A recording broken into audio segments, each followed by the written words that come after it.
Você tem que escolher a profissão correta, eu vou pagar a tua faculdade, mas você tem que terminar ela. Coloca uma imposição para o filho que muitas vezes ele não consegue te descobrir. Não existe coisa mais verdadeira do que as emoções. Nada é tão verdadeiro quanto as emoções. Elas decidem por você. Decidem por a gente.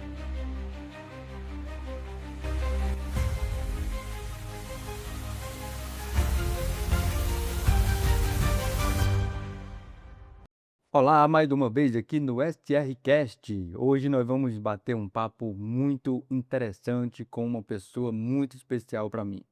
Aliás, todos os nossos convidados são muito especiais, mas hoje nós temos uma pessoa que para mim é muito importante, esteve comigo ainda quando eu era adolescente, então me conhece desde longa data. E hoje eu queria iniciar este bate-papo um pouco diferente. Queria primeiro saber de você o seguinte: qual é a sua expectativa em relação ao nosso podcast? O que você gostaria de ouvir? Qual tema seria apropriado para você? Você deixa aqui nos comentários sobre o que você gostaria de ouvir no STRcast. Aqui nós falamos sobre diversos assuntos, desde carreira, desde fé, princípios de liderança, sobre religião, falamos sobre o mundo jurídico e, especialmente, nós empoderamos as pessoas, porque nós trazemos aqui conteúdos que elevam as pessoas, que fazem as pessoas conhecerem quais são os seus direitos. Eu costumo dizer que uma pessoa poderosa é aquela que conhece os seus direitos. Portanto, nos siga aqui, se inscreva no nosso canal para que você possa receber todos os nossos conteúdos. Ative também o sininho para que você não perca os nossos conteúdos. Então fica comigo até o final, que hoje nós vamos falar sobre as emoções, sobre mente humana dentro do mundo jurídico. Será se o mundo jurídico é influenciado pelas emoções?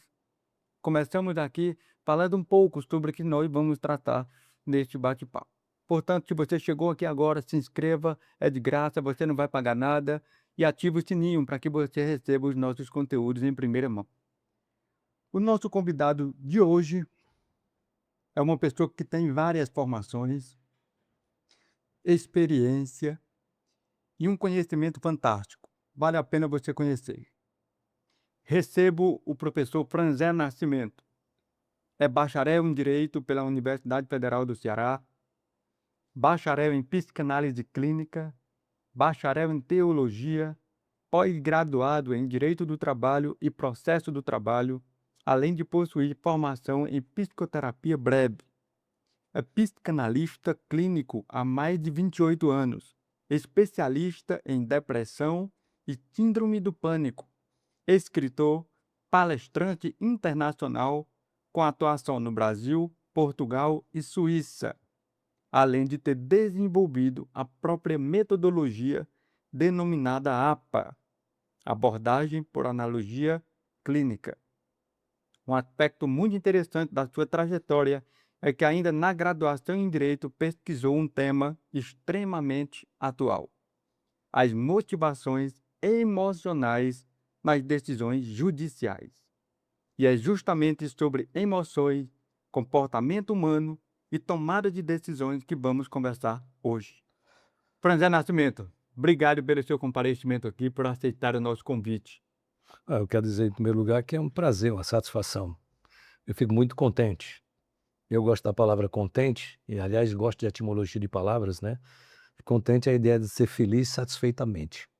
Então eu estou contente de estar aqui, feliz de estar aqui, e espero de alguma forma ser útil aqui nesse momento. Obrigado, o prazer é nosso. Você acredita que toma decisões racionais?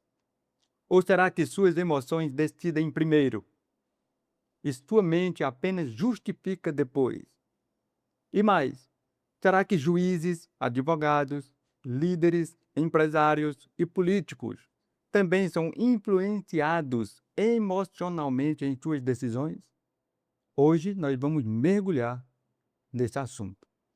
Franzé, eu queria começar o nosso bate-papo perguntando o seguinte: como que o senhor saiu, ou se não saiu, ainda continue no mundo, mas no mundo clínico, mas como que o senhor foi do mundo clínico para o mundo jurídico, que hoje é tabelião, passou pelo direito? fez o concurso. Como é que o senhor saiu do mundo da clínica física analítica para o tabelionato? Bom, a resposta é fácil. Eu não saí de nada.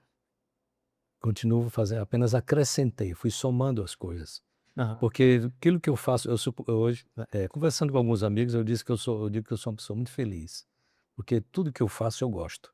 Uhum, Adoro atender, cuidar, ajudar as pessoas, adoro estar no meu cartório trabalhando, uhum, adoro estudar direito notarial, uhum. adoro pegar a coleção de Freud e lê-la toda, são quase 20 livros. Adoro ler sobre vida emocional por várias pessoas, de vários biógrafos aí, excelentes profissionais. Então a ideia é sempre aprender, somar. A ideia é nunca fugir de uma coisa para outra. Estou sempre somando. Mas como é que o senhor teve a ideia de se tornar, vamos dizer assim, um operador de direito? Como que surgiu? Qual foi o start? Na realidade, eu fazia direito na Universidade Federal, eu entrei em agosto de 81, faz muitos Uhum, anos. Eu uhum, entrei, era um adolescentezinho. uhum. E Não faz quando tanto tempo assim não, né? não faz tanto tempo assim Faz não, eu era um pouco tempo. adolescente, depois eu entrei criança. E depois fui fazer os cursos em Recife, desisti do curso, depois retornei, aí me dediquei a outras, atividades, depois resolvi me dedicar à psicanálise também. E quando foi um dia eu estava, em casa conversando com a esposa, ela disse: "Por que você não concluiu o curso de direito?". À época o curso de direito custava R$ 60.000 na Unifor, o curso inteiro, Uhum, hoje é muito mais, uhum. mas à época era em torno de R$ 60.000. A minha sogra, minha esposa disse assim: "Mas você tem isso de graça, por que que você não vai lá?". Aí eu fui de má vontade, fui de Uhum. má vontade. Cheguei lá, fiz um requerimento ali, dá uma folhinha de requerimento aí, preenchi. O cara que me atendeu, considerado um dos melhores funcionários da UFC, ele olhou para mim e disse: "Rapaz, você viu a pessoa que estava do seu lado, fez um requerimento todo bem feito no computador, imprimiu. Aí você pede um requerimento daqui, coisa, a folha enorme, maior do que a A4, coisa antiga". Eu disse: "Não, mas é só para ficar livre da minha mulher, sei lá, parar de buzinar". Aí eu fiz o pedido, uma semana me deram a vaga. Uhum, E eu retomei o curso de direito, fui fazendo e fui tomando gosto uhum, foi quando eu entrei na psicologia jurídica e fui por aí, uhum. fiz a monografia nessa direção e me dei muito bem. Entre o tempo que o senhor ficou com a faculdade de direito ali suspensa até o retorno dela, o senhor exerceu a psicanálise. A psicanálise. E também era um líder religioso, né, que Uhum, por um tempo eu tomei, conta de gente nessa uhum. área, né, e foi um tempo interessante, aprendi muito, cresci muito. Muito bem. Enquanto psicanalista, o senhor teve algum momento de confusão mental? Entenda, a pergunta é bem pode parecer complexa, mas, assim, e absurda, mas não é. Vou dizer por quê. Porque às vezes a gente para e pensa o seguinte: "Se eu estou neste mundo aqui, se eu estou neste planeta, se eu vim para esta realidade, se a minha vida foi permissão de Deus, eu devo ter algum papel nesse planeta". E aí quando você sai do direito, vai para a psicanálise, será que não existe ali um pensamento: "Será que estou no caminho certo? Será se não houve aquela confusão na cabeça? Será se é esse o caminho mesmo?". Passou por essa experiência? Não, porque tive a experiência exatamente ao contrário. A psicanálise, de todos os conhecimentos que eu adquiri, que eu sempre fui de fazer cursos e buscar aprender mais, ler Uhum, muito, eu lia muito, muito. Aliás, leio, eu gosto muito de ler. uhum, Ultimamente eu estou tentando começar a escrever, escrever coisas diferentes. Eu estou uhum, escrevendo 5 livros para infantis, uhum, estou escrevendo uma coisa que não tem nada a ver, aparentemente, que é na área da psicanálise. uhum. É um nome, é um título até meio estranho para muitas pessoas, que a gente vai estar.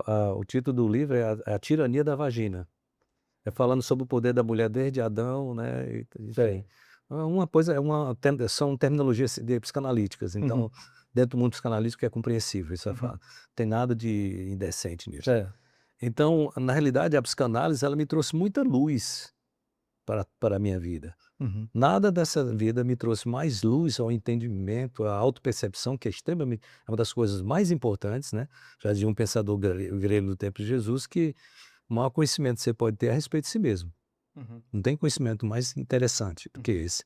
E a gente, durante o decorrer da nossa fala aqui, ele vai estar falando sobre isso mais detalhadamente, mas é muito importante você aprender a se conhecer. E a psicanálise me trouxe isso. Então, enquanto outras coisas que eu fazia,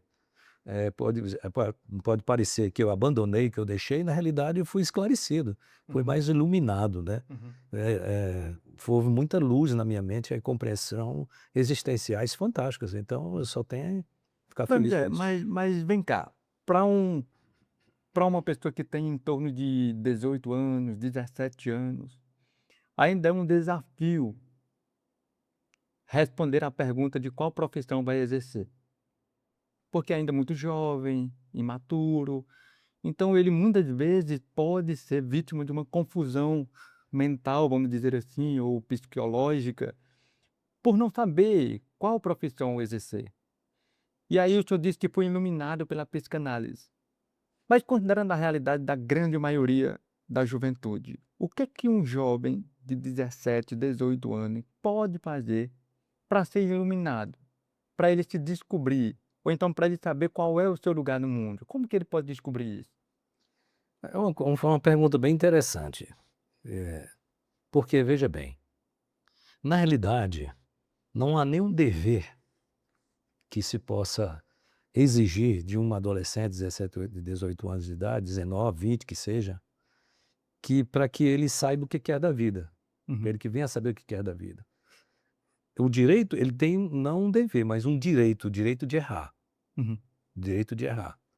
Significa o seguinte, fazer a faculdade que lhe é circunstanciada, por alguma razão, uma orientação do pai ou de um professor, ou a influência de um amigo, sei lá de quê, uhum, e depois, na trajetória, ele perceber que não é aquele caminho e tomar outro caminho. Eu acho perfeitamente natural. Aliás, o natural seria isso. O extraordinário é o seu ordinário. O extraordinário seria alguém dizer assim: "Ah, eu quero tal coisa", e perseguir aquilo, eh, indefinidamente.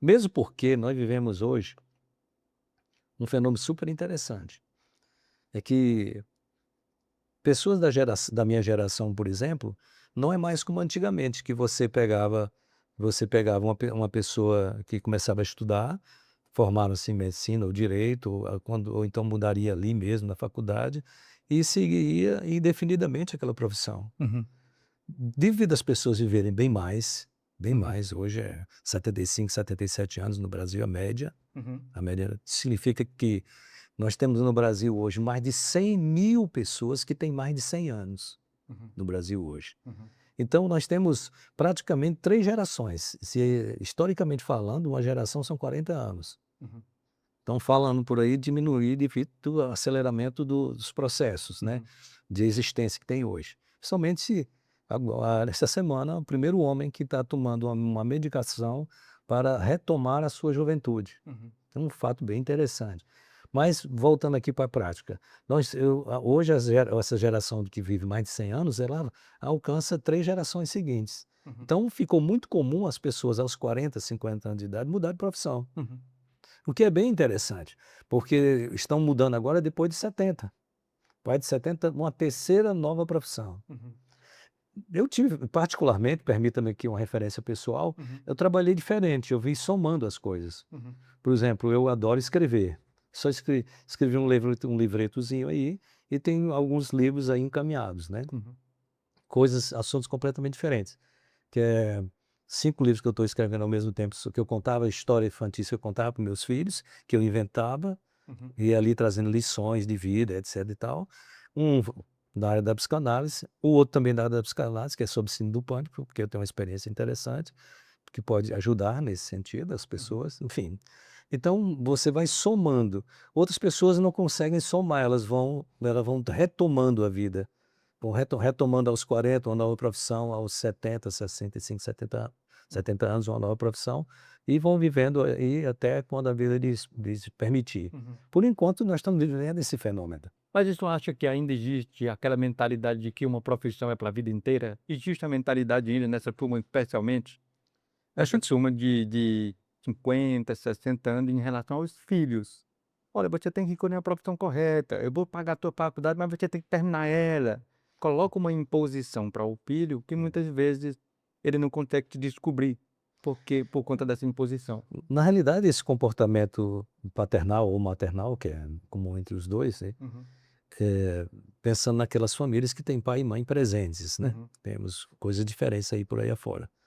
Pensando nesse exemplo que você está trazendo, eu entendo que é muito perverso você impor à criança uma decisão. Toma uma decisão, a tendência é tomar uma decisão errada, uhum, porque ele vai tomar uma decisão cheia de emoção. Eu quero uhum, agradar papai, quero agradar mamãe. Eu tive um paciente médico que o sonho do pai dele é que ele fizesse direito. uhum, Ele, depois de médico, fazendo terapia, ele conseguiu fazer direito, mas conseguiu fazer de uma forma diferente. Ele fez a faculdade de direito, concluiu, aliás, que ele, quando ele começou comigo, já tinha iniciado a faculdade de direito. Quando ele concluiu, levou o diploma e entregou para o pai dele, deu de presente. E voltou para a medicina.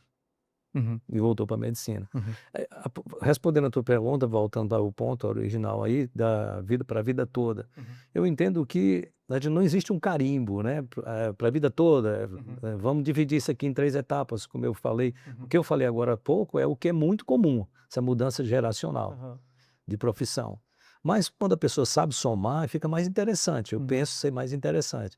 Mas você não pode impor essa realidade para todo mundo, que as uhum. pessoas são diferentes. Parece Tá tudo óbvio, mas certo, parece que a gente esquece. tá tudo certo. E tudo certo, você tanto certo ficar para sempre como mudar, tá tudo dentro da naturalidade. E nas suas decisões, o senhor tem decidido de maneira racional ou mais emocional? Como é que tem sido as suas decisões? Uma das coisas que me deixa mais feliz hoje é que eu me dou o direito de errar. Uhum, E quando eu descobri que eu não sou esse balaio de gato, não sou essas coisas todas, e você vai cortando amarras, você não tem que estar provando nada para ninguém, eu não tenho que provar performance para ninguém, você vai ficando mais inteiro, sabe? Eh sou feliz por mim mesmo, para mim mesmo, uhum, independentemente da opinião alheia. Então isso é muito legal, não me importo o que que penso, o que que deixo pensar.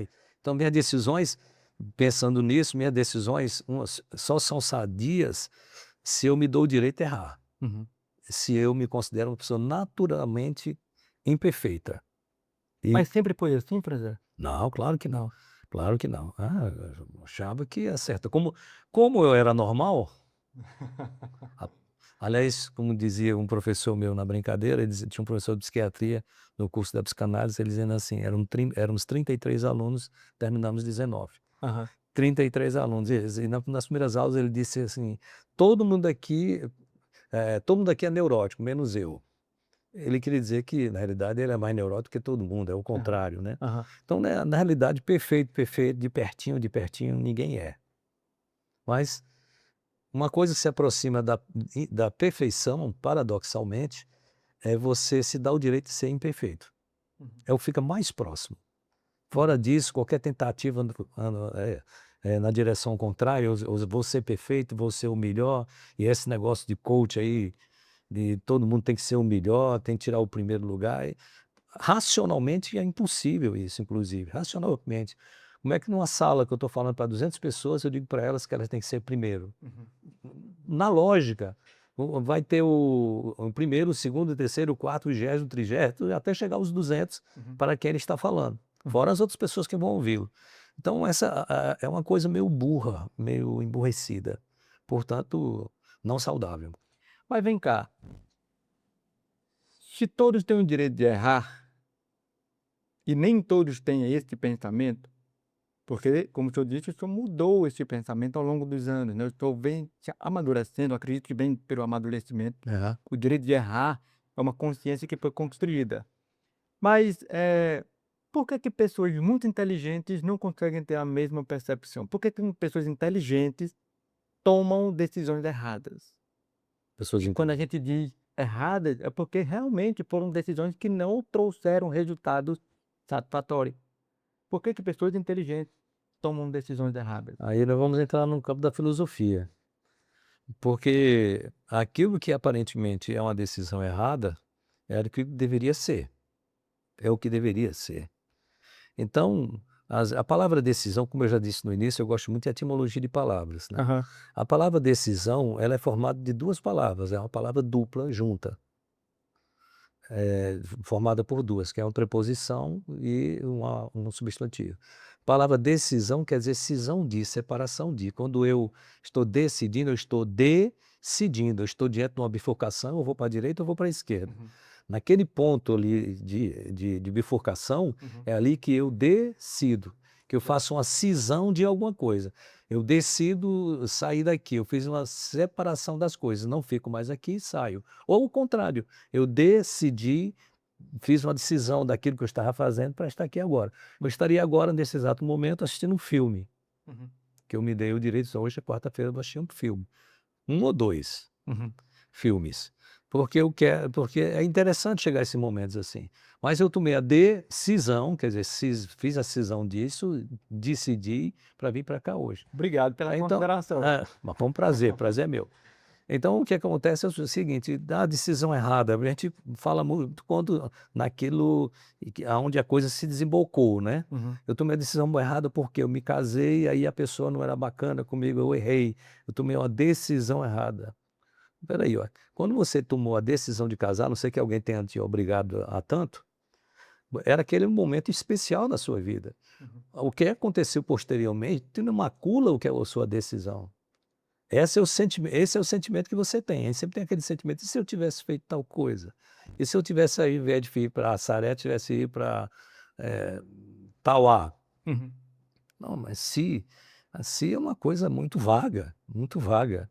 Não dá para se mensurar o que aconteceria após esse se você tivesse tomado a decisão de ir para lá e não para cá, ficar aqui em Assaré. As emoções, elas influenciam as decisões, Totalmente. totalmente. Freud dizia que nós somos muito mais inconscientes do que conscientes. A maioria de nossas decisões são irracionais, A maciça maioria é movida por emoções. por emoções. A razão, ela vem disfarçada de razões, né? Uhum. De razões. Por exemplo, você chega diante do guarda-roupa, pensando aqui no pessoal aqui do apoio, né? As mulheres, por exemplo. Eu estou dando exemplo das mulheres porque elas são mais preocupadas com isso. Vão diante do guarda-roupa, aí vão escolher uma roupa para vir trabalhar.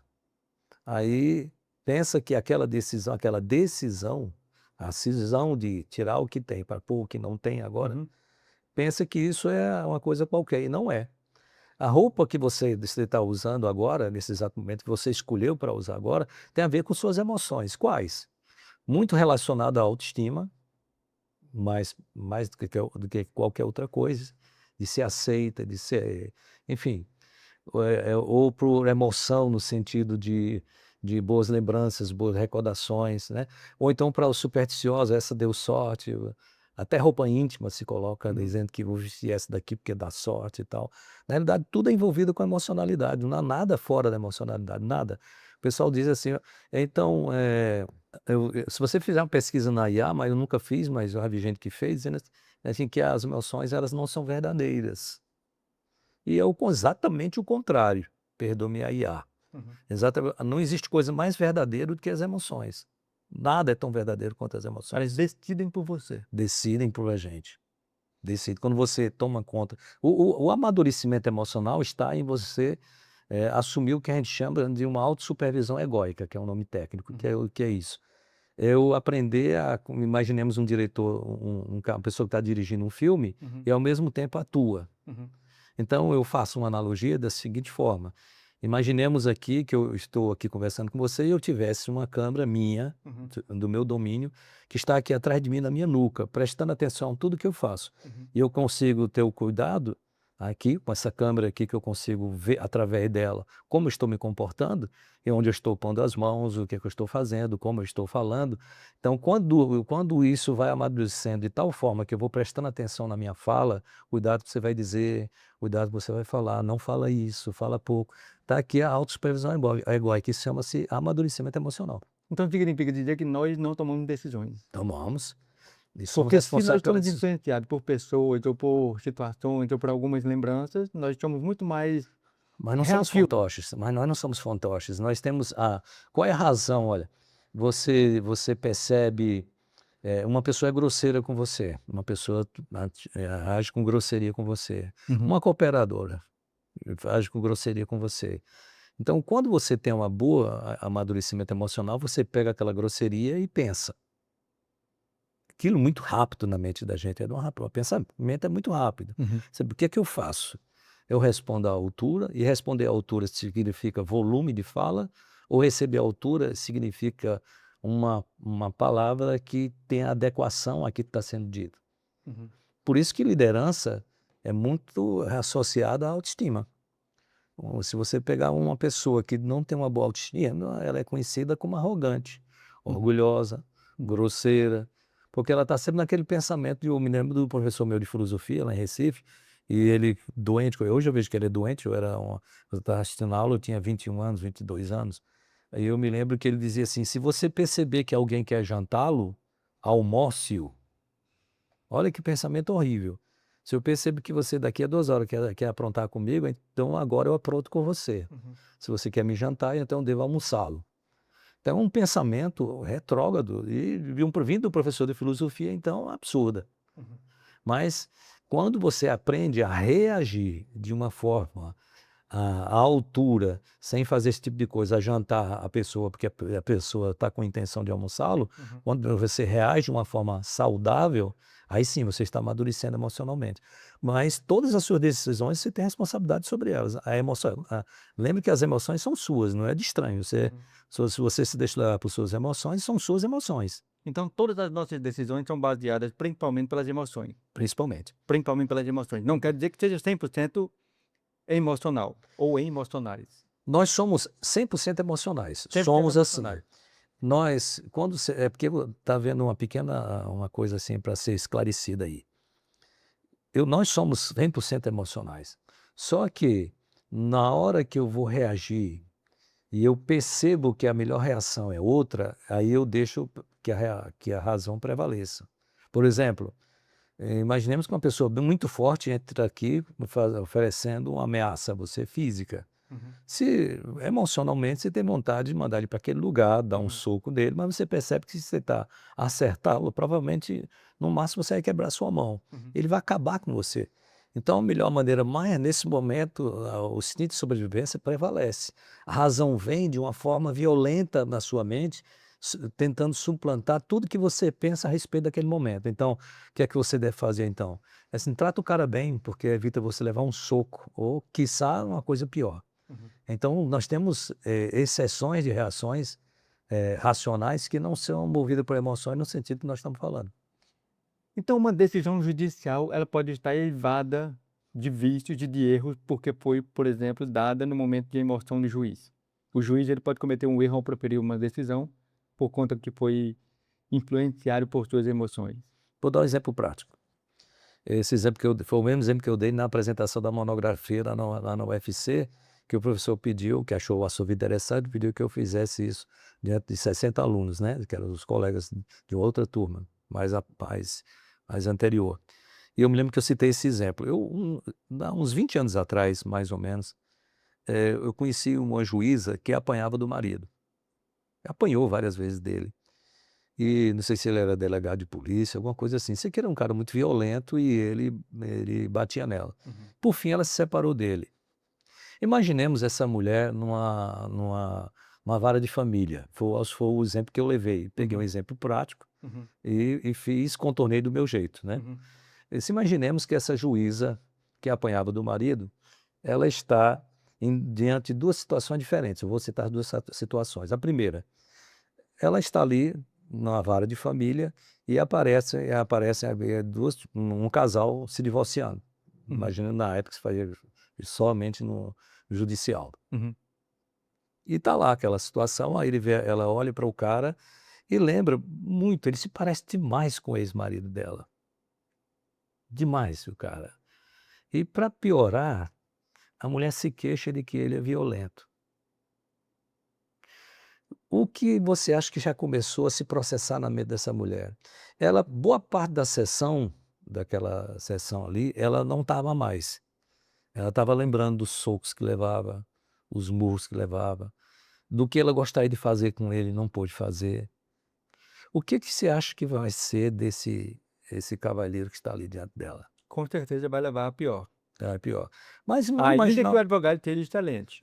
não tem advogado bom que ajude. Pode Uhum. ajudar depois no recurso, né? Aham. Mas ali, circunstancialmente, não, do que depender da decisão dela, não. Uhum, Foi isso que eu tentei provar para aqueles alunos de direito, uhum, de que se algum deles fosse advogado ou ser juiz, lembrar disso, que ali tem um ser humano cheio de emoções, cheio de experiências emocionais. Imaginemos uma outra segunda situação, que vou ser bem breve, que que aquele homem seja um bom homem, uhum, é a mulher que é a megera da história. uhum, Imaginemos, hipoteticamente uhum, aqui. Mas o cara se parece demais com o marido dela. Quais são as chances melhoraram para ele? De jeito nenhum. Porque existem 3 coisas que normalmente a gente faz quando a gente vê uma situação, ou 2 coisas, ou você faz uma associação positiva ou faz uma associação negativa. Na hora ela faz uma associação negativa. O advogado vai falar pelos cotovelos: "Excelência, isso e aquilo outro", e ela uhum, sai. Ela viaja lá para aquele momento onde ela apanhava do maridão e uhum, tal, etc, violento e tal. E esse cara, ela tem vontade de cair em cima dele e esganá-lo. As perguntas que ela faz para ele, se alguém estiver prestando atenção, são entre os dentes. Quais são as chances de dar certo aquela situação ali? Quais são as chances? Muito pequenas. Uma grande chance ele teria, somente uma grande chance ele teria, é se ela tivesse fazendo uma terapia e naquele momento ela se autossupervisionasse e fizesse uma equidistância parâmetro. ali e Uhum, dissesse: "Lembre-se que aquele cara não é teu marido. uhum, Não, ele não é teu marido, de jeito nenhum. Por mais que pareça, ele não é teu". Então, e fora disso, eu peguei esse exemplo mais contundente, mas todo e qualquer coisa, olha, eu fiz estágio na 5ª Vara Civil, lá no Fórum de Fortaleza, uhum, quando eu estudava direito. E eu me lembro que muitas vezes quem decidia mesmo era a gente, era o estagiário, o juiz só fazia dar uhum, o carimbinho e assinava, mas quem uhum, decidia era a gente, porque o juiz já dizia: "Nesse assunto aqui, é nessa direção que eu vou". Então ele já colocava o que o juiz dizia, já uhum, determinava como um preâmbulo, né, a gente já fazia uhum, ali. É diferente, é diferente. Mesmo assim eu percebi entre os colegas lá, né, que a menina chateada porque era uma coisa de uma dívida de carro, né, uhum, e queria favorecer a pessoa, tal. uhum, uhum, Queria atropelar o que o juiz pensava, porque ela queria favorecer e porque ela pensava no problema dela. uhum. Mas o que que o advogado pode fazer então para que, diante de uma situação como esta, os argumentos dele possam prevalecer? Pegando o mesmo exemplo, se eu fosse advogado da vara de família e atuasse na vara de família, aliás, é um costume americano interessantíssimo, deviam fazer aqui. Uhum, Todas as vezes que você fosse assumir um processo, souber e procurar saber quem é o juiz ou a juíza da causa, eu procuraria saber o máximo possível a respeito dela. Em quem é aquela pessoa, com quem é que é casada, será que ela vai olhar meu nome, que a gente chama, os, o que, as redes as redes sociais? sociais, isso. Aham, Vai dar uma olhadinha nas redes sociais, procurar, e eu iria me preparando nessa direção. uhum, Começaria um discurso, pelo menos, essa pessoa aqui não tem nada a ver com todas as outras que tem por aí afora, começaria desmanchando aham. toda. Eu costumo dizer aqui o seguinte: como a gente atua muito fortemente no previdenciário, a gente encontra muitas decisões diferentes em casos semelhantes. Casos idênticos não, que é muito difícil você pegar um caso igual ao outro, mas casos muito parecidos, mas decisões foram totalmente diferentes.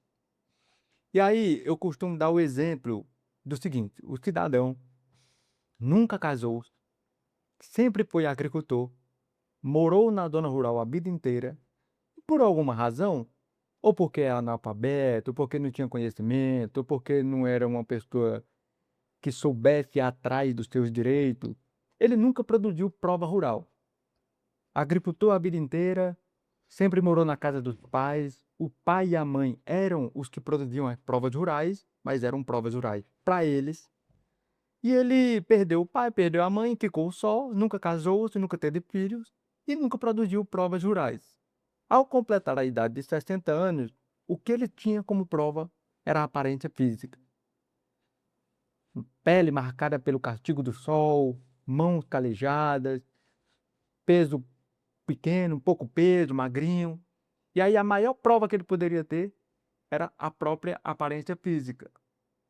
E aí a gente encontra decisões judiciais que negam a concessão do benefício por ausência de provas documentais.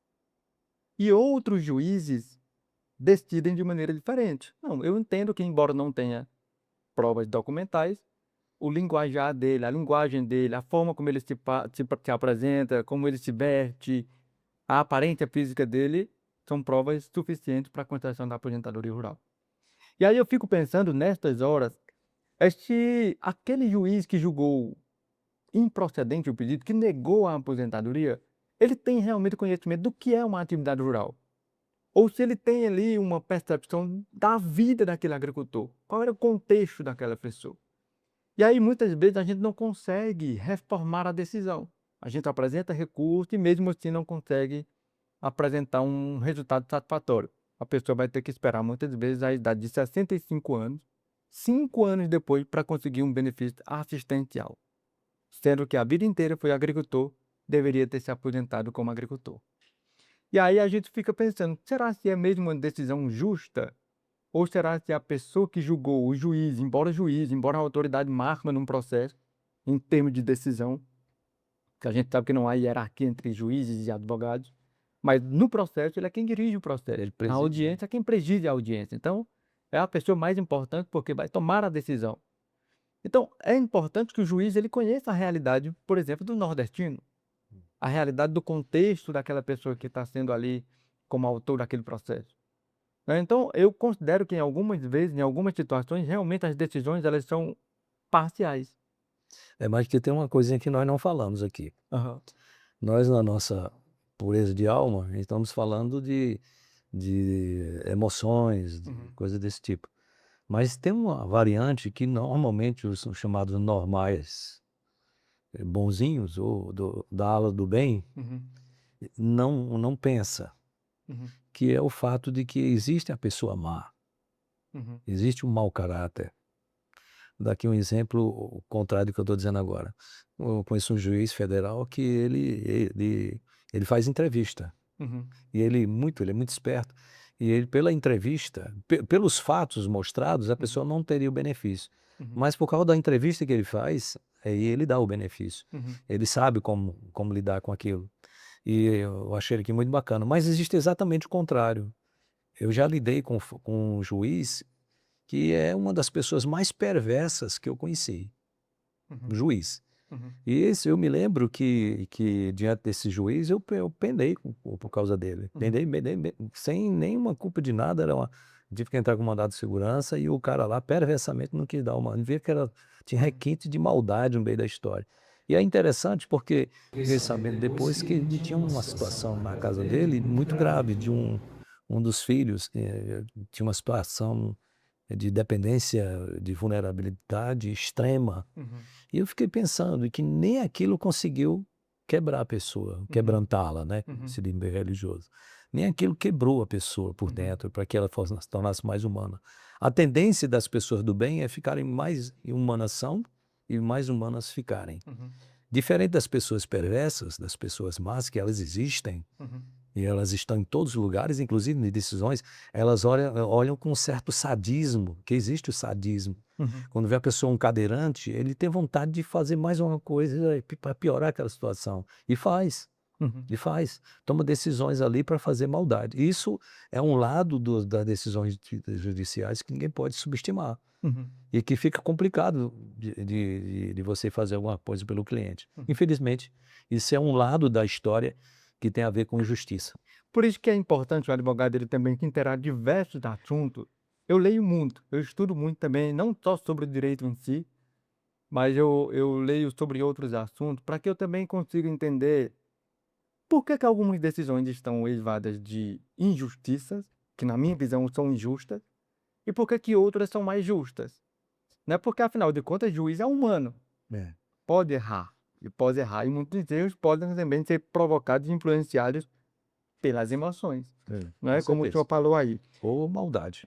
Ou pela maldade, né. E aí cada advogado, evidentemente, buscar com base no que ele tem de provas, com base no que ele conhece a respeito do mundo, jogar isso no processo, colocar isso nas suas petições, nas suas defesas, para tentar mudar aquela decisão que foi considerada injusta. Mas eu gostaria de fazer aqui, inclusive eu estou lendo o livro de Daniel Kahneman, Rápido e Devagar, onde ele diz que todos nós temos um pensamento rápido e outro devagar. Nós tomamos, a depender da situação, da provocação, decisões rápidas e outras mais demoradas. E ele diz o seguinte: as ideias heurísticas e vieses têm sido utilizadas proveitosamente em inúmeros campos, incluindo análises judiciais. E aí ele aborda aqui as ideias heurísticas, que são aquelas decisões que você toma de maneira rápida, sem estudo profundo. E também vieses, ou seja, a pessoa é influenciada por alguma notícia ou por uma emoção, ou seja, por algum fato externo. A pessoa não pensa de forma profunda e é influenciada por uma força externa. E aí induz ou pratica erros, inclusive em análises judiciais, né? Principalmente, Principalmente. principalmente. Porque no meio judiciário não existe um lugar onde haja mais emocionalidade do que na cabeça de um juiz. Eu tenho amigos juízes e eu conversando com ele, pessoas do bem, esse que eu tô a quem eu me refiro especificamente agora, não tenho autorização para estar falando o nome dele aqui, mas uma pessoa bacana, Uhum, e foi meu vizinho e a gente ficava conversando, principalmente na pandemia, a gente conversava ali, ele morrendo de trabalhar em casa, que é por causa da pandemia, e ele falando das lutas dele e tal, das dificuldades dele, uhum, e eu via boa vontade em acertar. uhum, O que atrapalhava ali a vida dele, poderia atrapalhar só esse aspecto da emocionalidade, uhum, mas ele se preocupava em ser justo. Mas tem gente que não está nem aí para ser justa, gente perversa mesmo, uhum, entendeu? Que você não pode subestimar. Aí fica a minha fala para quem está me ouvindo aí, que se você for advogado, vai que um parecer meu que eu entendo que está na direção uhum, interessante, vamos chamar uhum, assim. Seria assim, todas as vezes que você fosse peticionar, claro que você tem a distribuição, você não sabe onde vai cair, né? Mas quando fosse peticionar, deixasse sempre o cuidado, né? Nem propriamente na petição, mas principalmente em contestações uhum, ou em recursos, uhum, você procurar o recurso ao mesmo juiz, e às vezes pedindo um esclarecimento, né? uhum, Alguma coisa assim. Então, o que acontece? Tem peças já próprias para isso. Aí você conhecer o juiz ou a juíza, uhum, procurar conhecer essa pessoa. Quem é essa pessoa? Conversar com ela. uhum. Pois isso vai fazer conversar com ela não necessariamente, Vida né, privada. vida privada, não é isso, mas você chamar essa pessoa, ok, para a sua presença aqui através de conhecimentos vários, Uhum, inclusive vida social, uhum, etc., nas mídias, e conhecer ao máximo a pessoa, porque isso vai ajudar demais a você entender a inteligência do processo. uhum, Porque não basta você conhecer o processo, não basta você conhecer a lei sobre aquele processo, uhum, mas é importante você conhecer a inteligência daquele processo. Cada processo ele tem uma inteligência própria, uhum. tem uma racionalização própria. É É, importante isso. muito importante. Sua dica realmente é valiosa. Eu costumo dizer o seguinte, para os nossos advogados aqui do STRADV. A gente precisa analisar qual é o padrão das decisões. Isso daí, evidentemente, é legal, não é nada fora da lei, Não, tudo né? correto. Tudo correto, tudo dentro da lei, porque a gente precisa ter, vamos dizer assim, uma previsibilidade. Se o processo caiu na vara 10, décima vara, caiu na 15ª, na 20ª, enfim. Se eu tenho um processo que trata de aposentadoria, por exemplo, e que sempre que é aposentadoria rural, que cai numa determinada vara, e o pedido é indeferido, é julgado improcedente, estamos ali diante de um padrão. E aí nós precisamos documentar isso, porque isso gera uma previsibilidade, né? Então, assim, hoje, evidentemente, as redes sociais ajudaram muito a popularizar a figura do juiz. Tem muito juiz aí que tem rede social, que está no Instagram, dá mentorias, enfim, dá aulas. Isso facilita um pouco, né? Mas ainda existem aqueles que não têm uma vida aberta, Né? São muito fechados. fechada. Então, Mas tem os isso, processos dele, ele tem um isso, histórico processual, né? isso. De Então, como ele age dentro dos processos. isso. Então, aqui, por exemplo, dentro do STRADB, a gente tem criado um sistema de parametrização de decisões. A gente tem visto qual é o padrão das decisões de determinado juiz. Nada contra a pessoa do juiz, mas a gente tem que observar qual é o padrão. Por que está acontecendo isso? É verdade. Né? E aí a gente se preparar juridicamente, claro, evidentemente, de forma. Mas isso não impede de conhecer a emocionalidade que está envolvida naquele processo, né? Isso. Aí a gente precisaria de outras ferramentas assim, mais profundas, né? A gente precisa conhecer o que é a psicanálise, conhecer o que é o pensamento humano, como que a gente profere decisões, quando que um juiz é influenciado pelas emoções, é importante a gente saber Com disso, certeza. né. E aí fica aí a dica para os nossos colegas advogados, procure ver qual é o padrão dessas decisões, não Exatamente. é. Doutor Prazer, deixa eu fazer outra pergunta aqui, por que que nós atraímos tantos problemas? O senhor acredita que há uma falando em padrão, será que há um padrão de energia? Existe essa coisa de energia? "Olha, a minha energia é positiva, é boa, eu vou atrair coisas boas. A minha energia é negativa, é ruim, eu vou atrair coisas ruins". Existe isso? Sim e não. Sim, não? Sim, quando você pensa do ponto de vista racional. Do ponto de vista esotérico, não. Eu acho que isso é uma bobagem. Do ponto Uhum, de vista esotérico, eu sou uma pessoa de azarada e tal. Vou dar um exemplo, eu gosto de dar exemplos, né. Tinha uma paciente e que ela era conhecida como a azarona da casa, da uhum, família. Ela era desajeitada da família. uhum, E eu disse: "Me conta mais essa história sua", achei super interessante aquela história dela. Aí ela vinha com os copos, todo mundo dizendo: "Ai, fulano não entrega os copos para ela não, que ela ia servir o pessoal da família, não faça isso não que vai acontecer alguma tragédia". uhum, E acontecia, os copos caíam e tal, tal. uhum, Aí fomos trabalhar isso aí, porque é muito relacionado esse negócio à autoestima, porque existe uma coisa, eu vou dizer um tempo verbal aqui, que é muito usado entre os pais, em relação aos filhos, que trazem uma maré de azar, entre aspas, o que vai ser chamado lá na frente de o azarão ou a azarona. Exemplo prático, daqui a pouco eu volto para a nossa azarona que eu falei aqui, uhum, hoje não é mais, graças a Deus. uhum, Mas imagine, são frases do tipo assim: "Menino, você é muito desajeitado".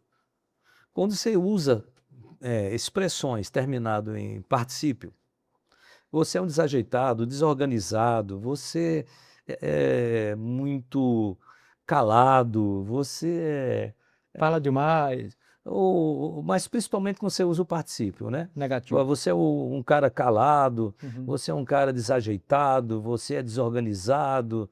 A tendência, isso aí eu teria que ter umas 3 horas para falar sobre isso, mas eu só resumir aqui. uhum, Existe uma coisa que a gente chama tecnicamente de crença central, não tem nada a ver com religião. uhum, O que é crença central? Eu vou dar um exemplo prático. Mamãe me dizia o seguinte, que sempre que eu fazia alguma coisa, mamãe dizia assim para mim: "Você é um desajeitado". Não a minha mãe dizia, mas eu dou uhum, aqui um exemplo. uhum, "Você é um desajeitado".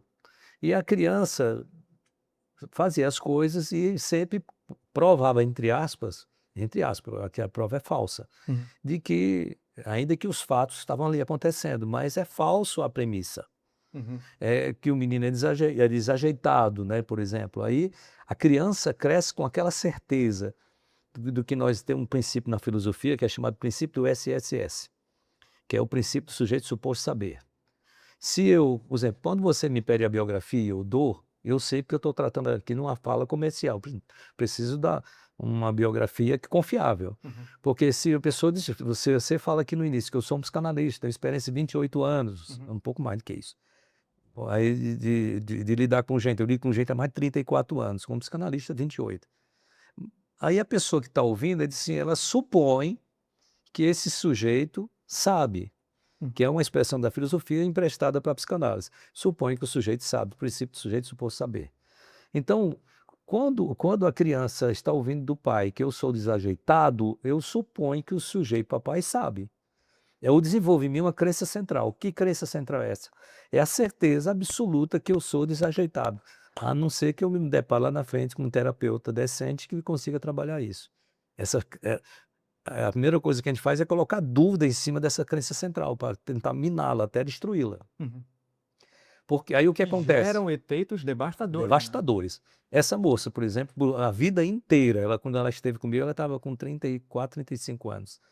E essa é uma jovem senhora, mãe de uns 2 filhinhos ali, e ela quando ela contou o último exemplo: "Eu estava toda a família junto, eu peguei os copos para ajudar, e uma bandeja cheia de copos, lá vem fulana, vai derrubar tudo", derrubou, porque ela é desajeitada, Uhum, ela é desajeitada. Mas veja que interessante. Quando eu sou desajeitado e eu estou convencido disso, imaginemos a moça lá, eu sou desajeitada e eu tenho certeza absoluta, porque mamãe disse que é, então eu sou. Uhum. Então o que acontece? Quando eu pego uma bandeja, eu não vou agir como os não desajeitados agem. Como assim? Eu não saio levantando os pés, eu saio tão preocupado em não derrubar que meu andar é chutando. É rastejando os pés. Isso significa que eu vou pegar fio, pegar tapetes, pegar sofás, pernas de sofás, Uhum. porque eu não estou levantando os meus pés. Uhum. Afinal de contas, eu sou um desajeitado, eu tenho que dar meu jeito aqui. Aí, quando eu trabalho com a intenção de acabar aí a forma de desajeitado apenas com o meu comportamento, sem trabalhar a crença central, que está lá na minha mente, a certeza de que papai estava certo, porque ele disse que eu era desajeitada, então eu sou, então eu fico tentando provar o contrário com muito cuidado. E o máximo de cuidado, paradoxalmente, é o que me faz fazer acontecer aquilo que eu não queria que acontecesse. De certa forma, as palavras têm poder. Nesse sentido, sim. E aí, isto gera que efeito? Pode gerar, por exemplo, depressão, É tudo, depressão, depressão. esquizofrenia? Que Não, patologias podem a advir daí? esquizofrenia é um problema estrutural. O Uhum. que é que a gente chama problema estrutural? É aquele que sai no exame de imagem, Uhum. que você faz um exame de imagem no cérebro da pessoa e tem lá quando eu estudava psiquiatria, porque eu fiz uma cadeira de psiquiatria, né, no meu curso de psicanálise, e a gente tinha as imagens que a gente estudava, né. Uhum. Tem as imagens bem diferentes ou bem que tem a ver com um tipo de patologia estrutural, que Uhum. numa ressonância magnética do cérebro vai sair lá a forma, eu me lembro, eu vou falando aqui, eu estou me lembrando, eu lendo o livro a respeito e tem lá aquelas formas próprias, né, de quem tem esquizofrenia, outro tipo de patologia estrutural. Uhum. Eh, que é o psicopata, esse pessoal aí, como um todo também, que não confundamos esquizofrenia com psicopatia. Uhum. Aliás, a palavra esquizofrenia também tem uma origem etimológica interessante. Esquizofrenia quer dizer, é uma expressão que vem do alemão, que significa mente dividida. Uhum. Então, é a pessoa que tem uma mente dividida, ela é como se fossem duas pessoas ali ao mesmo tempo, O esquizofrênico. com esquizofrênico. Então, é uma pessoa que não devia ser olhada com preconceito, mas com humanidade, né. A esquizofrenia pode advir, pode ser oriunda, vamos dizer assim, ou então ter origem nessas palavras negativas ou não? É estrutural mesmo, é de nascença ou se Não, por desenvolve? exemplo, a pessoa que é desajeitada, por exemplo, se tornou-se desajeitada porque tem aquela crença central que o é, se você fazer não fiz se você fizer um exame de ressonância magnética, não Não vai vai dar nada, nada. vai dar nada, porque não é estrutural, Aham. é topográfico que a gente chama. Que existe 2 formas de você ver a mente humana, você pode ver, como Freud dizia, você pode ver de forma estrutural, quando ele fala id, ego, superego, ou você pode ver de forma topográfica, Uhum. inconsciente, pré-consciente, que na psicologia chama de subconsciente, e consciente. Então são 2 formas de você ver a mente humana. Uhum. Quando você vê a mente humana do ponto de vista estrutural, nós estamos falando aqui do id, por exemplo, que são as nossas pulsões para vir para a vida ou para a morte, Uhum. no id. O superego, ele tem a ver com aspectos morais, religiosos, enfim, éticos, coisas desse tipo. E o ego tem a ver com aspectos conscientes. E tem uma historinha bem fácil. O pessoal lá da Universidade Federal do Rio Grande do Norte que faz uma analogia bem interessante. Diz: Peguemos um religioso subindo no elevador de 50 andares, né? Ou descendo o elevador de 50 andares. Ele mora lá no 50º andar. E ele lá terminou o expediente, ele muito religioso.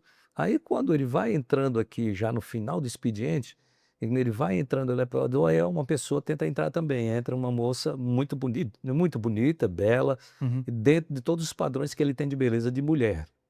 Então o ego tem a ver com o aspecto consciente, ele diz: "Puxa, como ela é linda, como ela é bonita".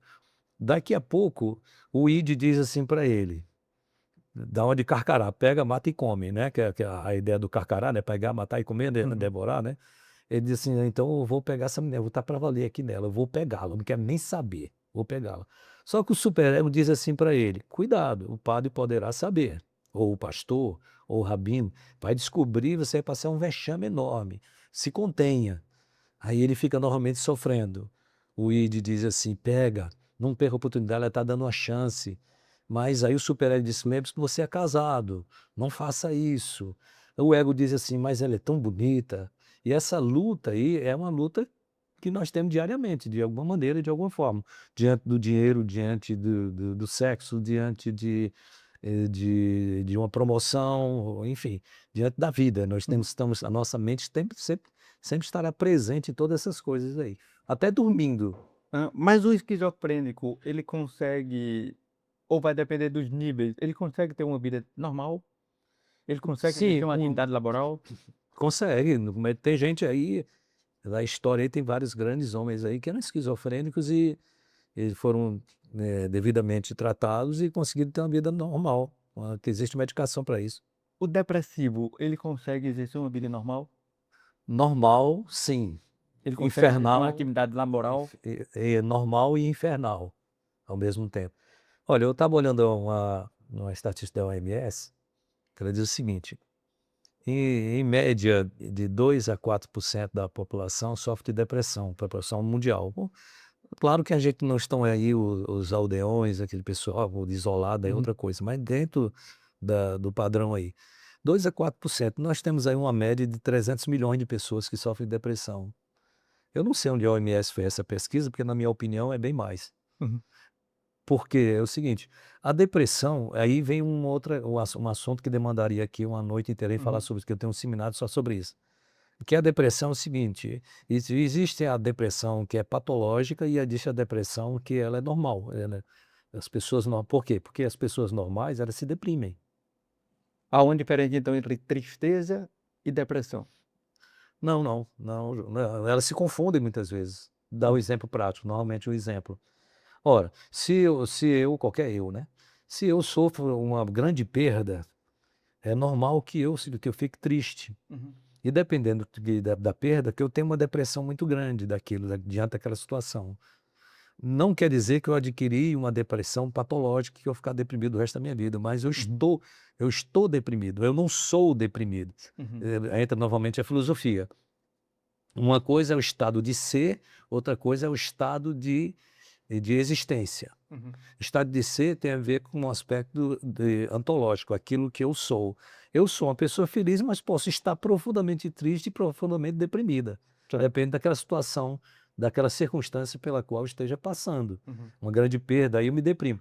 E, aí as pessoas dizem, quando acontece muito os pais perguntando em relação aos filhos, ou o cônjuge, o que é que eu faço quando a pessoa, fulano está deprimido, o que é que eu faço? Eu disse: "Depende, depende.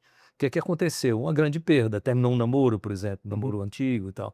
Aí a pessoa está super triste, caiu numa depressão, espere um pouco. É mais ou menos como dar banho em criança em piscina. Quando você que é pai, você tem a piscina, tem as criancinhas tomando banho, uma criança mergulha, você fica olhando.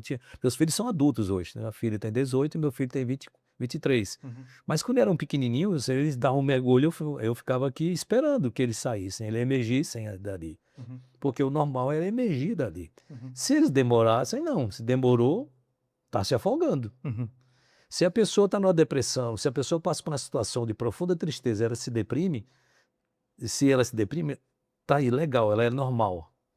Ficou enfiado na depressão aí meses a fio, pô, de 6 meses, não sei o quê, não sei o quê, não sei o quê, aí nós Pode ser precisamos de uma patológico. ajuda bem que pode ter entrado no estado de patologia. E neste estado de Nesse aí eu levei patologia só com tratamento mesmo.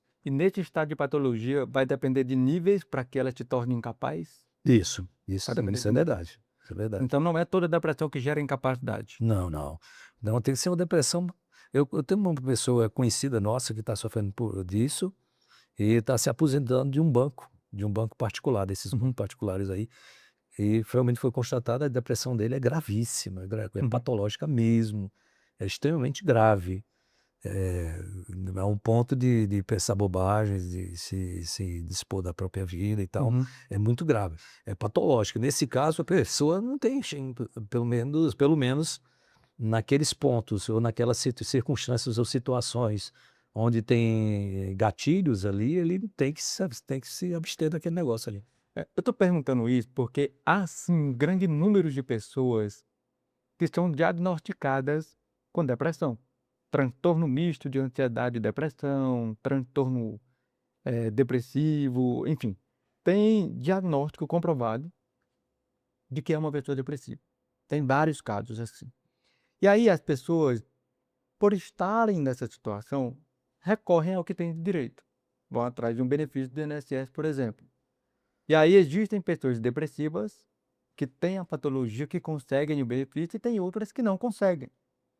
E aí eu fiz essa pergunta para entender até que ponto uma depressão ela gera incapacidade. Então é porque existe, como o senhor falou, aí, a depressão patológica e aquela que é transitória, vamos dizer assim, não sei qual é o Está nome, dentro da normalidade. É dentro da normal. normalidade. Normal. Mas a patológica, que é diagnosticada, ela tem níveis e que, portanto, é por isso que alguns conseguem comprovar a invalidez e outros não. É isso mesmo? É, verdade. E mesmo porque é o seguinte, quando a depressão é severa, ela está muito associada o pessoal usa muito agora, é desviver, né? Querer desviver, né? Uhum, Estão usando esse neologismo aí. uhum, Então, o que acontece? Quando a pessoa passa a ter esse tipo de pensamento de querer desviver-se, né? uhum. Então, precisamos ter cuidado, porque de 35 a 37% das pessoas que dizem que vão fazer, elas fazem. Quase 40%. Quase, é considerado estatisticamente absurdo, muito alto o nível. Uhum, Portanto, quando eu vejo, eu ouvi muitas vezes, infelizmente, de pacientes ou de parentes de pacientes que narrando, que às vezes eu faço um trabalho sistêmico. O que é uhum, sistêmico? Envolver a família, uhum, chamar os pais, se for um caso de um filho, de uma filha, né? Chama os pais para envolver toda a família. Daí a gente chama abordagem sistêmica, uhum, quando envolve toda a família. Porque se a pessoa está dizendo que vai fazer, ela vai. Tem grande chance de fazer. uhum, Grande, não se pode subestimar isso. uhum. Entendeu? Veja que é diferente de você ter situações que você não quer viver mais. É diferente. Existem situações que são tão graves que você, circunstancialmente, você se afunda tanto ali, circunstancialmente, não é para a vida toda, que você não quer mais viver, você perde o brilho da vida. Aí é outra coisa para ser trabalhada, porque ali aí vai além de uma depressão qualquer. Não pode ser subestimado. Só que isso é muito subjetivo, não é uma coisa tangível, tocável, para Até que, porque não há para um aqueles jogadores. exame, né, um exame de imagem, não há uma Não, radiografia, há exames sim, há diagnósticos que, por exemplo, o caso dessa pessoa está quase conseguindo aí essa aposentadoria dela. Então, há casos que, de fato, um juiz de bom senso vê pelo diagnóstico, pelo próprio. E o prognóstico, quer dizer, porque a ideia de diagnóstico é aquilo que eu consigo ver agora, né? uhum, Prognóstico é aquilo, o conhecimento posterior. uhum, Por prognóstico também se tem que a pessoa não tem condição de estar uhum. naquele trabalho. Mas há um exame, por exemplo, um raio-x, uma ressonância, que constata o nível de depressão? Não, Se né? tornar estrutural, sim. Se tornar estrutural como? Porque nós, uma coisa pode se tornar estrutural, parar de ir para um aspecto estrutural no sentido de sair no exame, que é essa a Uhum, pergunta, né? Sim. Quando a pessoa, porque nós não somos só emoções, né? Nós somos fisiológicos e nós somos químicos. uhum. Então, se houver uma alteração química no meu cérebro e ao ponto de trazer uma lesão fisiológica, sim, você no exame vai sair. Por exemplo, um estresse muito grande, você pode ter um AVC, Então, a você pode depressão ter, pode gerar pode, doenças físicas. física, você pode ter um ataque de pânico, né? Uhum, Que não é mais uma coisa de síndrome de pânico. uhum, Porque quando a gente fala na área de saúde que há uma síndrome de alguma coisa, é porque o fenômeno está se repetindo. uhum, Diferente, por dizer assim, eu vi pessoas, eu tive um ataque de pânico, eu estou com síndrome de pânico. Vamos devagar. Você teve um ataque de pânico, depois que a gente observa que houve mesmo, uhum, vamos observar se há uma síndrome, ou seja, se esse fenômeno vai ficar se repetindo. Se uhum, não, é normal que você, em algum momento, tenha um ataque de pânico, uhum. né? Fique apavorado por alguma situação. Muito bem, você que está nos acompanhando, se estiver gostando do nosso conteúdo, deixe o seu like aí. Você que tem algum familiar ou amigo, parente que está acometido de depressão ou transtorno de ansiedade e depressão, por exemplo, saiba que ele pode vir a receber o benefício por incapacidade ou mesmo aposentadoria por invalidez permanente. Por quê? Porque a depressão ela pode ser configurada como uma doença patológica e que necessita de tratamento continuado, devendo a pessoa se ausentar das atividades laborais. Portanto, não deixe passar despercebido. Tenho conhecido que está ali acometido de depressão, ele deve sim receber o benefício de aposentadoria por invalidez ou auxílio-doença pelo tempo que necessitar de tratamento. Franzé, com relação a esta questão ainda, nós temos aí o diagnóstico e o prognóstico. É relevante o prognóstico para que a gente possa usar, inclusive nas nossas defesas, quando a gente está pedindo um benefício do INSS? O prognóstico é relevante, mas até que ponto realmente é importante a gente alegar isso, por exemplo, no processo de benefício por incapacidade? O perito, quando vai analisar a situação, ele vai ter condições de dar um prognóstico, analisando o paciente a partir de documentos que são apresentados em uma única consulta? Não, não, muito difícil. Porque é o seguinte, voltando aqui à etimologia das palavras, né? Uhum, A palavra diagnóstico é formada de duas palavras gregas, diagnosko. E dia quer dizer através de, que é uma preposição grega, e gnosko, que se traduziu para nós em conhecimento. Então, quando uhum, eu falo em diagnóstico, estou falando de um conhecimento através de alguma coisa, de algum fato. uhum, O prognóstico também vem de origem grega, ideia pró, é que prevê o futuro, o conhecimento futuro. Daí porque, se o prognóstico, como um médico disser para você, seu prognóstico não é bom, isso é arrepiante, né? Seu prognóstico não é legal. Às vezes um diagnóstico é muito ruim, mas o prognóstico não. uhum, Por exemplo, a pessoa está numa situação de uma grande perda, ela pode estar numa profunda depressão, o diagnóstico dela é de depressão, mas o prognóstico não necessariamente será de depressão, porque ela poderá superar através de terapia e tal, etc. uhum, Eu acho que o advogado, em se inteirando disso, ele pode discernir essas duas situações.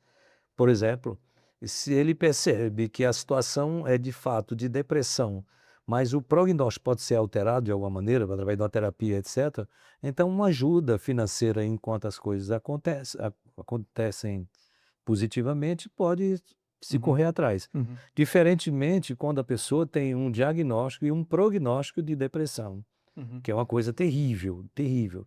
Mas é muito mais comum do que a gente imagina. Muito mais comum do que a gente imagina. uhum, Principalmente quando um diagnóstico fala de um prognóstico meio imediato de tragédia.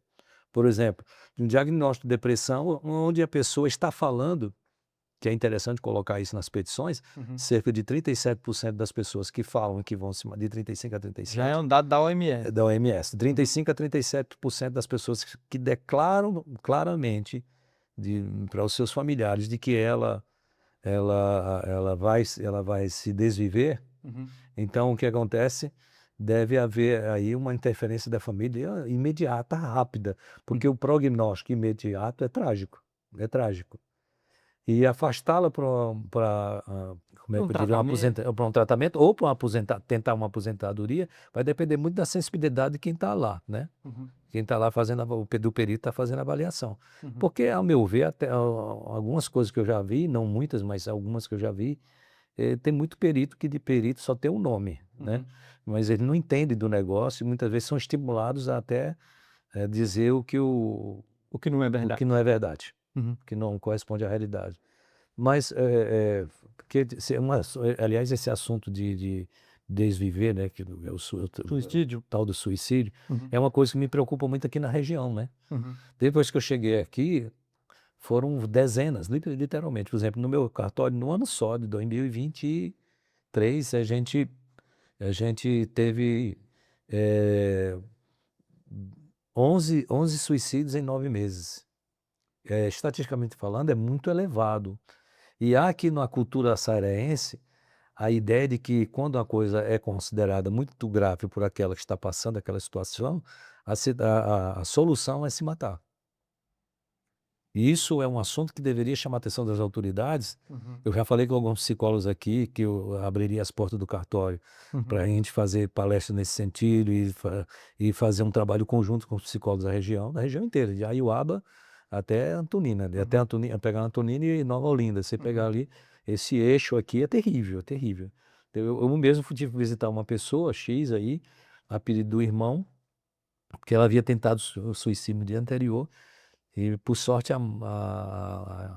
o cônjuge chegou e tirou das amarras lá e uhum, conseguiu, e eu estou sabendo que está vivo até hoje, né? uhum. Mas está com uns 2 anos e meio. É gravíssima a Gravíssimo. A situação. situação aqui é É gravíssima nesse sentido. gravíssima. Aí, Merece uma atenção.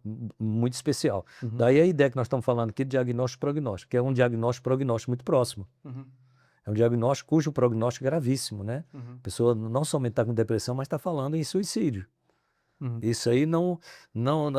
E é interessante a respeito disso, porque a narrativa, eu sei que o assunto aqui não é suicídio, mas só um uhum, toquezinho assim. uhum, A narrativa dos familiares é o seguinte: mas fulano, ele só vivia falando em se matar e tal, muito para baixo, mas no dia que ele se matou, ele estava tão bem. Imaginemos uma casa, eu me lembro agora de uma situação, a pessoa morava no duplex, tinha uns quartos em cima. E a pessoa desceu alegremente a escadaria lá do duplex da casa dele, alegre, falando com todo mundo, visitou todo mundo, super feliz. Por quê? Aí ele me pergunta por que isso? Eu disse, por uma razão desgraçadamente simples. A pessoa decidiu.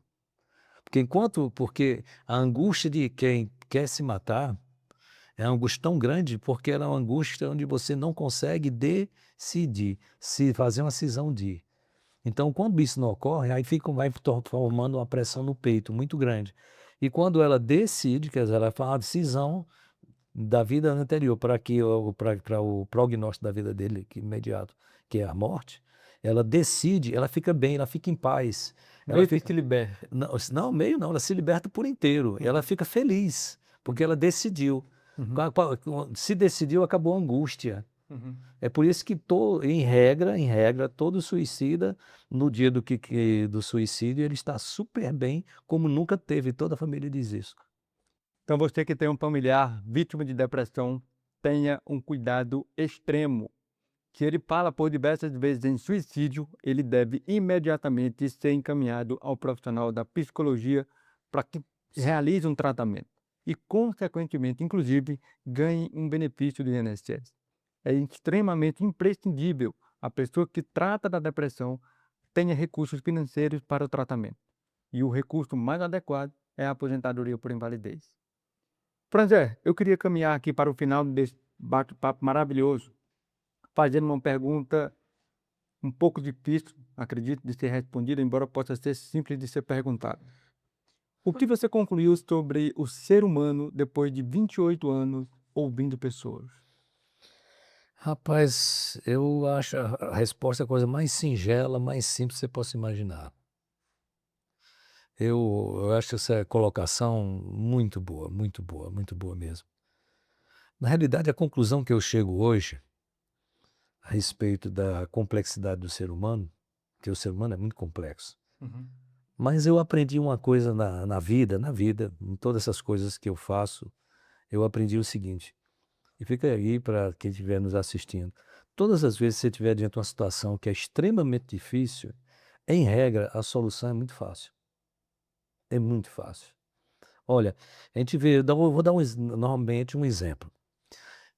Exemplo aqui de uma jovenzinha que chegou às vezes de fato e uhum, suicidou-se. O grande desespero dela é que não aceita, porque ela tinha sofrido bullying através das redes sociais e uhum, tal, e ela sofreu muito com aquilo. E aquela dor, ela só poderia ser sanada, porque a angústia foi tal, né? uhum, Só poderia ser sanada, claro que a dedução era equivocada. uhum, Só podia ser solucionada através da morte, ela uhum, passar aquela situação. O que eu vou dizer aqui é muito esquisito, mas eu preciso de mais 2 minutos depois do que eu vou falar aqui, porque é uma uhum, coisa extremamente estranha. uhum, Toda pessoa que se mata, ela tem razão. Agora eu quero explicar isso. Porque toda pessoa que se mata, ela tem razão, porque na cabeça dela a solução é única, é aquela. Tanto é que ela não busca outra solução, porque outra solução não chega. A única solução que chega é a trágica, é a desgraça, é se matar. Então, no que diz respeito ao raciocínio desgraçado que ela está fazendo, ela está certa. Porque ela está certa do ponto de vista dela. Mas por que que ela fez isso, ou ele fez isso? Porque do ponto de vista dessa pessoa, ela estava certa, porque não tinha outra saída. uhum, Ninguém mostrou outra saída. Todo mundo dizia assim: "Ó, vá para a morte", todo mundo dizia isso. uhum, Você não pode existir, você não vai aguentar existir. É uma mentira, uma grandíssima mentira. uhum, Só que como não tem quem faça esse desmanche, Uhum. dessa racionalidade cheia de razões e de certezas, a pessoa faz o que faz. Uhum.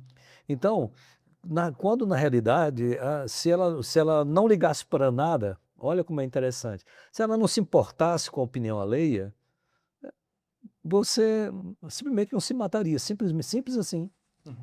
Uhum. É difícil você ouvir falar que eu vi um caso de um ator americano, não americano, brasileiro, depois de 80 anos se matou. Mas ele se matou por causa de um prognóstico que ele tinha de doença que ele não queria mais ficar. É diferente de você ver pessoas adultas, pessoas já amadurecidas, ela pensar em se matar por causa da opinião alheia, de jeito nenhum, não tem como. Hum, tem um pensador chamado Charles Spurgeon, que é do século XIX, que ele dizia o seguinte: quando você ouvir falar que estão falando mal de você, relaxe. Possivelmente elas estão certas.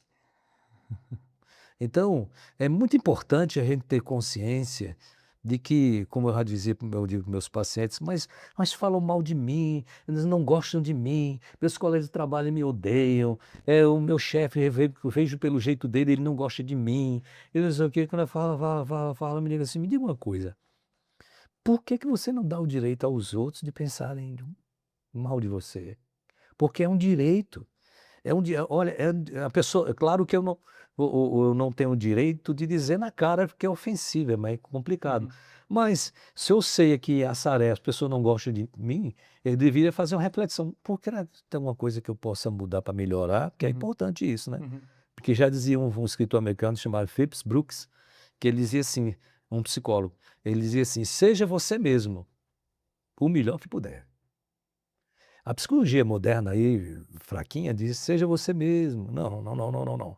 É seja você mesmo o melhor que puder. Uhum. Então, assim, estão falando mal de mim aí, mas eu fiz o que pude, eu analisei o que eu podia fazer, eu fiz.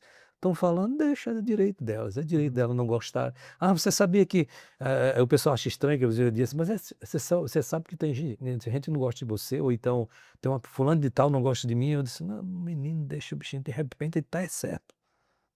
Então não me importa, aquilo ali não vai me matar". Na visão dela tá certa mesmo, De né. repente ela tá, né, de De repente. repente a verdade É também verdade, é verdade. é. É importante a gente aprender a dar direito aos outros, é muito Uhum. libertário isso, viu.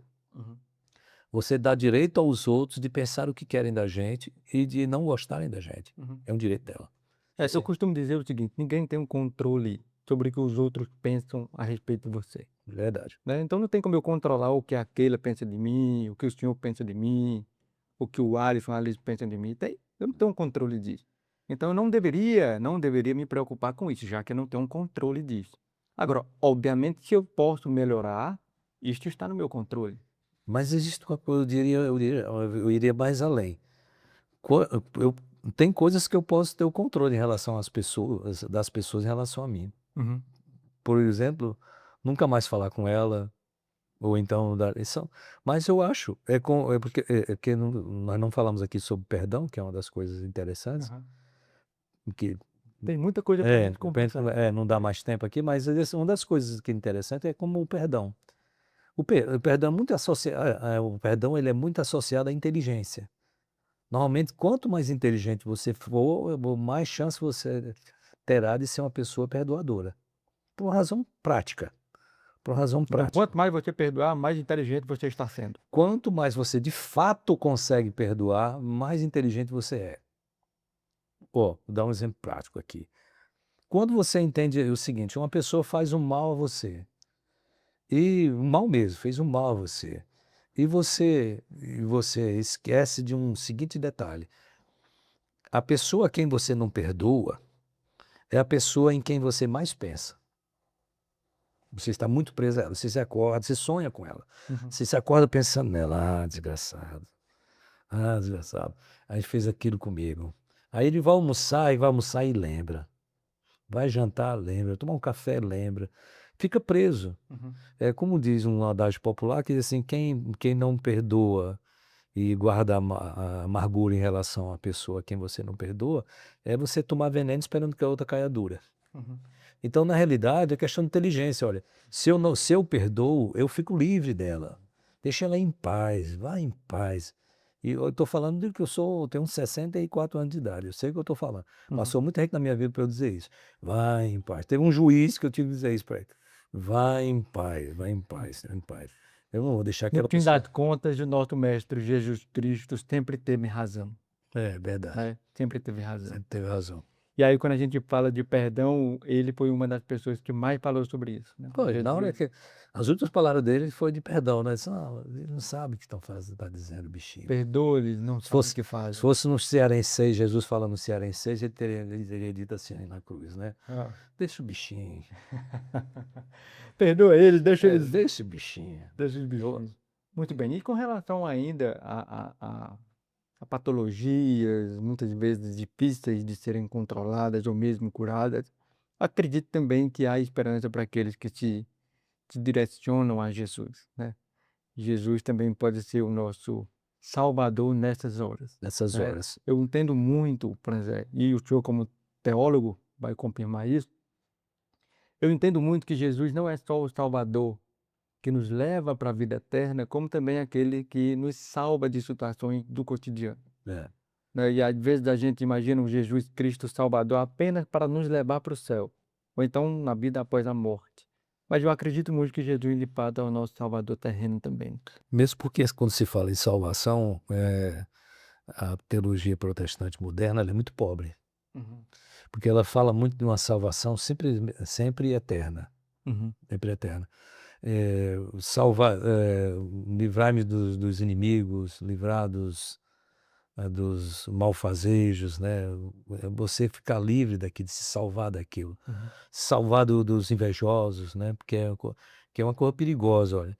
Nós vivemos essa esquizofrenia, principalmente no meio, como chama? Nas redes Das sociais? redes sociais, a gente vê muito isso. São as pessoas procurando validação, né, Serem aceitas. serem aceitas, e normalmente tem a ver com a história da autoestima, Uhum, né. Daí porque no curso de oratória que eu vou estar ministrando, inclusive vou trazer o curso para cá em setembro. uhum, Curso não, um seminário sobre uhum, oração, com medo de falar em público, né. Então, está muito relacionado à autoestima. uhum, Então o que acontece? São pessoas que procuram validar-se existencialmente com a opinião alheia, né. O mestre diz: "Dá um ok aí quando as pessoas começam a fazer comentários, né, que contrários, aí começam a se deprimir e sofrerem, né, e tal. Quando eu penso o seguinte, quando a gente chega à idade que eu chego, a experiência que a gente vai adquirindo, a gente aprende o seguinte: eu quero muito ajudar, quero colocar isso em público, vou mostrar seminários, eh, coitado de você, se você coitado de você, se você suportou até o final aí, ouvindo tudo aí, você que está me assistindo, eu estou falando aqui para os que estão assistindo minha palestra lá, né. uhum, No entanto, feliz é você aqui naquilo que pôde ser aproveitado. uhum, Tem coisas boas ali a serem aproveitadas, então e se porventura não gostar, é um direito, tá legal isso, eu tenho um direito de não gostar. uhum, E é libertário para mim, porque eu não fico atrás de validações, então quando você consegue chegar a um ponto da velhice como eu estou chegando, né, uhum. que a gente vai encontrando validações em coisas reais, como por exemplo, o direito dos outros, a opinião alheia não é importante desde que ela não tenha razão. Uhum. Franzé, foi um prazer gigante recebê-lo aqui. O bate-papo foi proveitoso demais. Agradeço a sua dedicação, o seu tempo, pelas suas lições. E eu espero que o senhor retorne aqui. Tem muita coisa para a gente conversar ainda. Se Deus quiser. Nós precisamos ainda falar sobre a importância das emoções na liderança. O senhor deu uma leve tocada nesse assunto, mas ainda tem muita coisa para falar sobre isso. Falamos pouco sobre fé, sobre Jesus, sobre Deus, sobre religião. Também é importante falar sobre isto quando se trata do preconceito religioso, que envolve também aí a consciência, a mente. Então tem muita coisa para a gente conversar. E aí já Isso fica o convite aqui para uma será outra uma honra, oportunidade, a gente marca e espero que o senhor retorne aqui. será uma honra, será uma honra. Zé, eu sempre termino nosso bate-papo dando uma oportunidade para o convidado fazer avisos, trazer dois recados. Um recado para o público em geral e o outro recado para os advogados. Afinal de contas, nós temos um público aqui muito presente de advogados. né, então o nosso conteúdo aqui é voltado muito para o conhecimento jurídico e também para o advogado. Então, que recado o senhor poderia deixar para o público em geral e também para os nossos colegas advogados? Bom, primeiro eu queria aproveitar e fazer aqui minha divulgação de um trabalho que estaremos fazendo agora dia 29 de agosto, lá no Centro Empresarial Luciano Cavalcante, em Fortaleza, no bairro do mesmo nome, o bairro Luciano Cavalcante, muito central, próximo à Defensoria Pública, ao Ministério Público, e muito próximo também da Unimed, chamada Unimed Sul, que é voltado para crianças e mulheres. É um lugar muito acessível, bem acessível. Estaremos falando sobre oratória e autoestima, a relação que é desse binômio aí. Estaremos falando sobre medo de falar em público e como você enfrentar isso, como você superar isso. Eu tive o privilégio de participar do primeiro, como palestrante, do primeiro Congresso Brasileiro de Oratória e eu fui muito feliz. Tinham grandes figuras lá, mas pela graça de Deus, a nossa foi modestamente falando, foi a única palestra aplaudida de pé, e foi uma palestra que eu vi que trouxe grande diferença na vida das pessoas, e eu espero que isso aconteça na vida dos colegas advogados que forem nos assistir, tanto lá em Fortaleza quanto aqui, porque agora nós não temos data ainda. Uhum, Aproximadamente em setembro deste ano, devemos estar com vagas limitadas, o número tem que ser pequeno. uhum. A gente vai estar ministrando essa palestra de oratória, para ajudar você a enfrentar o jurado, enfrentar aí uma audiência que às vezes você se treme todinho e gagueja, não consegue dizer o que tem nos pensamentos elaborados, você não consegue elaborar em falas aquilo que está elaborado na mente. Então será uma oportunidade boa nesse sentido. Quero agradecer de todo o coração a oportunidade, é um privilégio estar aqui, é um privilégio, me sinto um privilegiado, eu agradeço o convite, estamos aí abertos aí, se quiserem que a gente retorne, será um prazer. Obrigado. O Franzé deu várias dicas aqui de oratória. Muita coisa foi ensinada através de suas palavras. Vou dar um exemplo delas. Toda palavra sua era reforçada com um exemplo. É uma estratégia de oratória, é ou não É. é? Isso eu aprendi com um grande mestre chamado Spurgeon, Muito bem. tinha um apelido de príncipe dos pregadores, né, dos oradores, né. Aham.